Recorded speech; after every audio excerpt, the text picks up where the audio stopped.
అండి అందరూ బాగున్నారు కదా. వెల్కమ్ టు యోగ్ స్టాక్. Thank you for supporting my videos.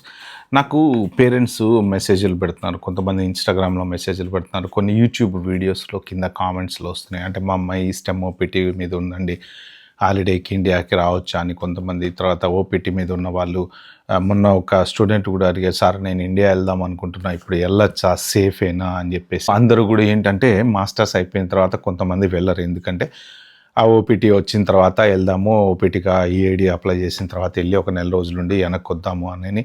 So అలాగా అప్లై చేసుకునే వాళ్ళు. తర్వాత స్టెమ్ ఓపీటీ అయిపోయిన తర్వాత ఇప్పుడు H1B పికప్ అయిన వాళ్ళు ఉన్నారు, వాళ్ళకు కూడా వెళ్ళాలని ఉంటుంది. కానీ H1B వాళ్ళది ఆల్రెడీ అప్లై చేసి ఉంటారు, పిటిషన్ పెండింగ్లో ఉండి ఉంటుంది. సో ఇలాంటప్పుడు ట్రావెల్ చేయొచ్చా? సో ఈ కంప్లీట్ ట్రావెల్ రిలేటెడ్ అన్ని ఈ పర్టికులర్ వీడియోలో మాట్లాడుకుందాం. పేరెంట్స్కి, తర్వాత స్టూడెంట్స్ F1 వాళ్ళందరికీ యూజ్ అయ్యేటువంటి ఇంపార్టెంట్ టాపిక్. మీరైతే లాస్ట్ వరకు చూడండి. ఇంకా ప్లీజ్ సబ్స్క్రైబ్ చేసుకుని వాళ్ళు ఎవరుంటే చేసుకోండి. ఇంక వీడియో వీలైతే ఒక నలుగురికి షేర్ అయితే చేయండి. ఫస్ట్ థింగ్ ఏంటంటే, పోర్ట్ ఆఫ్ ఎంట్రీలో మీరు అమెరికాలోకి వెనక్కి వచ్చిన తర్వాత విపరీతమైన చెకింగ్స్ జరుగుతున్నాయి. ఏదో వరకు అంత సింపుల్గా వదిలేయట్లేదు వాళ్ళు. ఏంటంటే సెకండరీ ఇన్స్పెక్షన్స్ చాలా ఎక్కువ జరుగుతున్నాయి. ఇది అందరూ తెలుసుకోవాల్సిన ఇంపార్టెంట్ విషయం. ఓకే, నెక్స్ట్ ఇంపార్టెంట్ విషయం, ఫస్ట్ ఆఫ్ ఆల్ మీరు అసలు ఇండియా వెళ్ళాలి అని అనుకున్నప్పుడు మీ వీసా ఉందా, రీవోక్ అయిందా చూసుకోండి. చాలామంది స్టూడెంట్స్ F1 స్టూడెంట్ వీసాలు రీవోక్ అనే విషయం వాళ్ళకి తెలియదు. ఎందుకు తెలియదు అంటే, వీసా రీవోక్ అయిన లెటర్ ఒక అడ్రస్కి వెళ్తుంది. ఒకవేళ లెటర్ రాలేదు, ఈమెయిల్ వచ్చింది అంటే అది స్పామ్లోకి వెళ్తుంది. ఓకే, స్పామ్లో ఎవరు చూసుకోవట్లేదు. జనరల్గా ఈమెయిల్స్ అన్ని చెక్ చేసుకుంటున్నారు. కొంతమంది అసలు ఈమెయిలే చెక్ చేయరు. కొంతమంది ఇంటర్వ్యూకి వెళ్ళినప్పుడు, వీసా ఇంటర్వ్యూకి వెళ్తారు కదా, సో అక్కడ వెళ్ళినప్పుడు ఇచ్చినటువంటి ఈమెయిల్ వాడుతున్నారో వాడట్లేదో కూడా తెలియదు. ఎందుకు అంటే, first of all me visa వచ్చేసి స్టేట్ డిపార్ట్మెంట్కి సంబంధించింది, మీ స్టేటస్ వచ్చేసి ఫెడరల్కి సంబంధించింది, USCISకి సంబంధించింది. సో మీ వీసా ఎప్పుడైనా కానీ ఎంబసీలో, ఏ ఎంబసీలో మీరు అటెండ్ అవుతారో ఇంటర్వ్యూ, ఆ ఎంబసీ వాళ్ళు, చెన్నై అనుకోండి for example, Chennai consulate link to the state, ఆ స్టేట్ ఏదైతే ఉంటుందో ఆ పర్టికులర్ స్టేట్కి లింక్ అయి ఉంటుంది. మీరు వెళ్ళే ప్లేస్, మెయిన్ మీ ఏదైతే యూనివర్సిటీ ఉంటుందో, I-20 తీసుకుంటారో ఆ స్టేట్కి సంబంధించినటువంటి వీసా అనమాట. సో ఇప్పుడు వీసా ఎవరు రివోక్ చేస్తున్నారు అంటే, కౌన్సిలేట్ వాళ్ళు రివోక్ చేస్తారు. At the same time state department నుంచి మీకు ఈమెయిల్ అనేది వస్తుంది. సో ఇది చాలామంది చూసుకోకుండా, రీసెంట్గా ఒక 3-4 స్టూడెంట్స్, ఓపీటీ స్టూడెంట్స్ బ్యాక్ వచ్చేటప్పుడు వాళ్ళ వీసా రివోక్ అయిన విషయం వాళ్ళు తెలియక వెనక్కి, అంటే డిపోర్ట్ అయ్యి వెనక్కి వెళ్ళిపోవాల్సి వచ్చిందనమాట. ఇది జరిగిన సిచ్యువేషన్స్. నెక్స్ట్ ఇంకా ఈ 2 ఇంపార్టెంట్ కాక ఇంకో ఇంపార్టెంట్ థింగ్ ఏంటంటే, పార్ట్ టైం జాబ్స్. సో ఇవి మీరు ఎప్పుడైనా కానీ పార్ట్ టైం జాబ్స్ చేస్తుంటే, మీరు ఇండియాకి వెళ్ళి మళ్ళీ వెనకొద్దాం అనుకుంటే ఖచ్చితంగా ట్రబుల్ అయ్యేటువంటి ఛాన్స్ ఉంది. ఓకే, సెకండరీ ఇన్స్పెక్షన్లో మీ ఫోన్లో ఏదైనా డేటా బయటపడినా కానీ, ఏమన్నా మీ ఇన్స్టాగ్రామ్లో మెయింటైన్ చేస్తున్నట్టు, అంటే మీరు బిజినెస్ చేస్తున్నట్టు కానీ, లేకపోతే మానిటైజ్ అయిన మీ కంటెంట్లు ఏమన్నా ఉన్నా కానీ, ఏదన్నా యూట్యూబ్ కంటెంట్స్ కానీ, తర్వాత రీల్స్, షార్ట్స్ చేస్తూ మీరు బ్రాండెడ్ కంటెంట్ ప్రమోట్ చేస్తున్నా కానీ, ఇలాంటివి ఏది ఉన్నా సరే సెకండరీ ఇన్స్పెక్షన్లో ఖచ్చితంగా వాళ్ళు మిమ్మల్ని డిపోర్ట్ చేసేటువంటి అవకాశం ఉంది. Okay, so anything related, part time కానీ, ఇన్కమ్ మీ బ్యాంకులో జనరల్గా ఫర్ ఎగ్జాంపుల్ ఒక 500 ఎక్కడో మీరు పార్ట్ టైం జాబ్ చేసి క్యాష్ సంపాదించారు, ఆ క్యాష్ దాంట్లో వేసారు తీసుకెళ్ళి. ఓకే, అది ఎక్కడి నుంచి వచ్చింది అని అడుగుతారు బ్యాంక్ స్టేట్మెంట్లు అడిగినప్పుడు. దానికి మీరు సరైన రిప్లై కనుక ఇవ్వకపోతే డిపోర్ట్ అయ్యేటువంటి అవకాశం ఉంది. సో ఇలాంటి పాసిబిలిటీస్ అనమాట. ఫర్ ఎగ్జాంపుల్ ఏ డిపోర్ట్ అవ్వకుండా పర్ఫెక్ట్గా ఉండేటువంటి పిల్లలు చాలామంది ఇండియాకి వెళ్ళి రిటర్న్ వస్తున్నారు. ఓకే, నేను చెప్తా ఏంటి అనేది. మాస్టర్స్ చేశారు, ఓకే, ఇంటర్న్షిప్ కరెక్ట్గా చేసుకున్నాడు CPT మీద, ఎక్కడ జాబ్ పార్ట్ టైం జాబ్ చేయలేదు, ఓన్లీ యూనివర్సిటీ క్యాంపస్లోనే పార్ట్ టైం జాబ్ చేశారు. సో ఆ ఇన్కమ్ పర్ఫెక్ట్గా పడింది, దానికి తగ్గ పే స్లిప్లు అన్నీ క్లియర్గా వచ్చినాయి. తర్వాత నెక్స్ట్ మళ్ళీ మాస్టర్స్ అయిపోయిన తర్వాత OPT పర్ఫెక్ట్గా అప్లై చేసుకున్నాడు. అప్లై చేసుకుని అతనికి జాబ్, ఎక్కడైతే ఇంటర్న్షిప్ చేశాడో అదే కంపెనీలో జాబ్ వచ్చింది. సో EAD వచ్చింది. ఇప్పుడు ఇతను ఇండియా వెళ్ళి మళ్ళీ వెనక్కి వస్తుంటే ఎవ్వరు కూడా ఆపరు, ఏ క్వశ్చన్ కూడా ఆపరు. ఎందుకు అంటే, అతనికి ఒక్క నెగిటివ్ మార్క్ కూడా లేదు అక్కడ. ఏది మన పార్ట్ టైం ఇన్కమ్ లేదు, తర్వాత బయట జాబ్ చేసింది లేదు, కంటెంట్ మానిటైజేషన్ ఇన్స్టాగ్రామ్లు చేసింది లేదు, యూట్యూబ్ షార్ట్లు చేసింది లేదు. అతని పని ఏందో, వెళ్ళాడు, చదువుకున్నాడు. సో అతన్ని ఎక్కడ కూడా ఎవరు కూడా ఆపరు. రేపు పొద్దున అతను H1B అప్లై చేసుకున్న పర్ఫెక్ట్గా వస్తుంది, నో ప్రాబ్లం. ఇలా కాకుండా ఎవరైనా సరే, ఇప్పుడు మీ OPT, ఇప్పుడు నాకు ఒక ఫాదర్ మెసేజ్ పెట్టారు, మా అమ్మాయి OPT మీద ఉంది, ఇండియా వచ్చి వెళ్తే ఏమన్నా ప్రాబ్లమా అని. ఇప్పుడు నేను చెప్పిన సినారియోలో ఏ ఒక్క దానికి మీకు ఆపోజిట్లో ఉన్నా కానీ ప్రాబ్లమే. ఫర్ ఎగ్జాంపుల్ మీ అకౌంట్లో ఎవడో మీ రూమ్మేట్ 500 వేసాడు రెంట్ కట్టమని, ఓకే, ప్రాబ్లమే. మీరు ఎక్స్ప్లెయిన్ చేయొచ్చు అక్కడ వాళ్ళకి. కానీ ఏంటంటే అదేదో ఇన్కమ్ కింద తీసుకున్నారనుకోండి వాళ్ళు, చెప్పలేము మనం. వాళ్ళు దాన్ని ఎలా డీల్ చేస్తారనేది మనం కరెక్ట్గా చెప్పలేము. అది వాళ్ళు మన మన మాట వినొచ్చు, వినకపోయి ఉండొచ్చు. ఒక్కొక్కసారి వాళ్ళు మీ మాట కూడా వినాలని కూడా రూల్ ఏం లేదనమాట. సో ఏదైనా మీ ఫోన్లో వాళ్ళకి దొరికింది అనుకోండి, ఏమైనా తేడా ఉందనిపించింది అనుకోండి, వాళ్ళు మేము వినము అని డిపోర్ట్ చేసేటువంటి ఛాన్స్ ఉంది. వాళ్ళకి ఎదురుపోయి మాట్లాడలేము. ఓకే.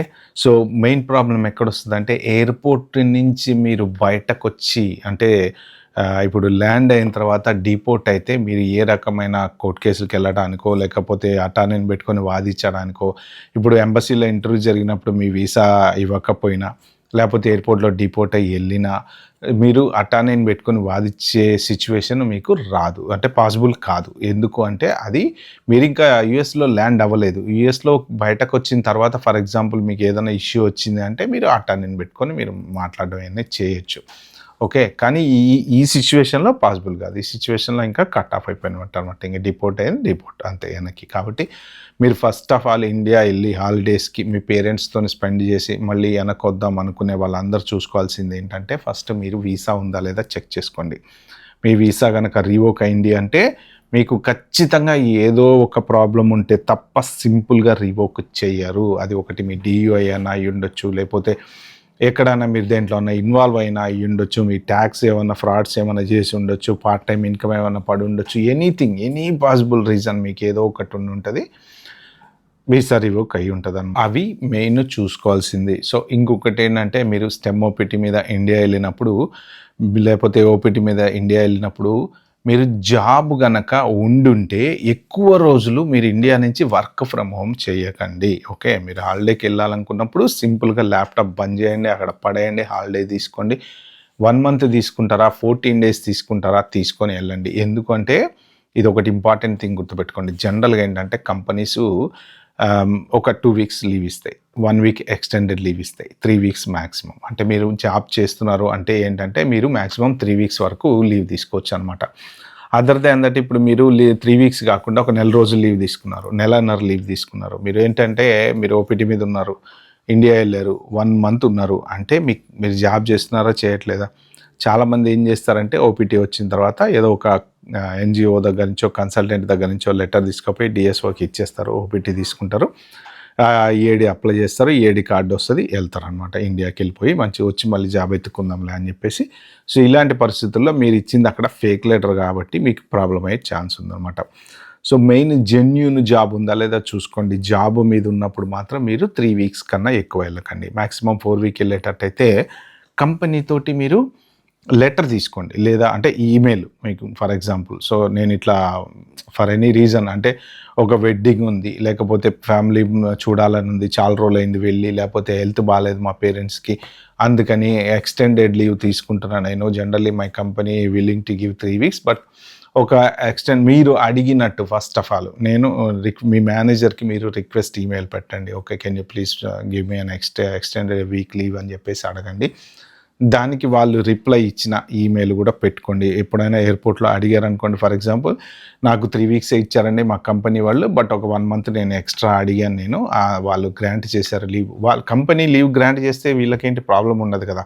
కానీ మీరు నెలన్నర 2 నెలలు ఇండియాలో ఉండి మంచిగా హ్యాపీగా ఇక్కడికి వచ్చారంటే వాళ్ళు ఏమనుకుంటారంటే మీకు జాబ్ లేదు, మీరు ఈఏడి తీసుకున్నారు వెళ్ళిపోయారు, మళ్ళీ ఇప్పుడు వచ్చి ఇంకా మీరు పార్ట్ టైం జాబులు చేసుకుంటారు అని అనుకుంటారు అనమాట. సో అది మెయిన్ ప్రాబ్లం వస్తుంది అక్కడ.